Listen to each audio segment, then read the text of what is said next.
For more on this meeting, let's bring in Sergiy Kudelia. He's an associate professor of political science at Baylor University. So, Professor, first, your reaction quickly. What would you consider the top takeaways from this White House meeting? Well, what we've seen from during the White House meeting is that the Biden administration places a significant emphasis on the progress in domestic reforms in Ukraine. In fact, the joint declaration that was released following the bilateral meeting devotes a lot of space to the issues of energy sector reform, security reform, and judiciary reform in Ukraine. And it seems like these are the conditions, the progress on these reforms would be the conditions on which the United States would continue providing further economic assistance to you and maybe allow it for greater progress in terms of membership in NATO. Ukraine seems to have been on the back burner for the U.S. since the Trump administration, not to mention some of those things that led to Trump's impeachment. Even this Biden meeting was delayed by a few days. How would you describe the current state of relations between these two countries?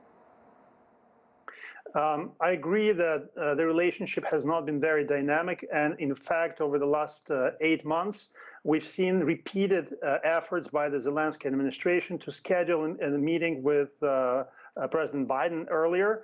Particularly, there was a lot of interest in Ukraine to have a meeting prior to Biden's meeting with Vladimir Putin.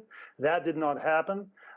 We also seen a number of statements coming out of Kiev criticizing the U.S. decisions in the area of energy security, specifically the decision to agree of the Nord Stream gas pipeline that would bring gas from Russia to Germany and other countries in Europe, bypassing Ukraine.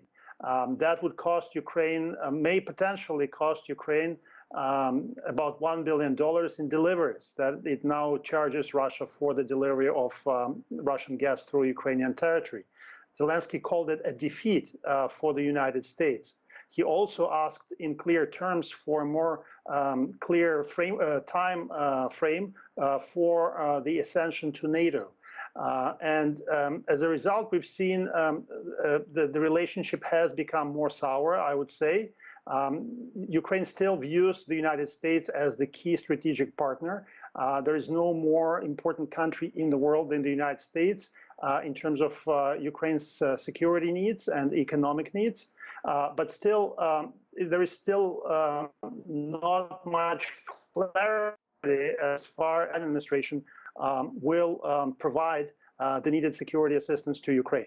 We have about 30 seconds left, but I got to ask you about the security issue. Can Ukraine count on the United States on security aid, even though that they have pledged $60 million? Given the recent withdrawal from Afghanistan, how is that playing into this, and is there any trust issues from the Ukraine side? Well, it certainly raises questions about the credibility of the U.S. security assurances to Ukraine. And what it tells us is that we should not expect the United States to deploy any military personnel to Ukraine, and the defense of Ukraine will be in the hands of Ukrainians. All right, Professor Kudelia, thank you so much for joining us. We appreciate your time. Thank you.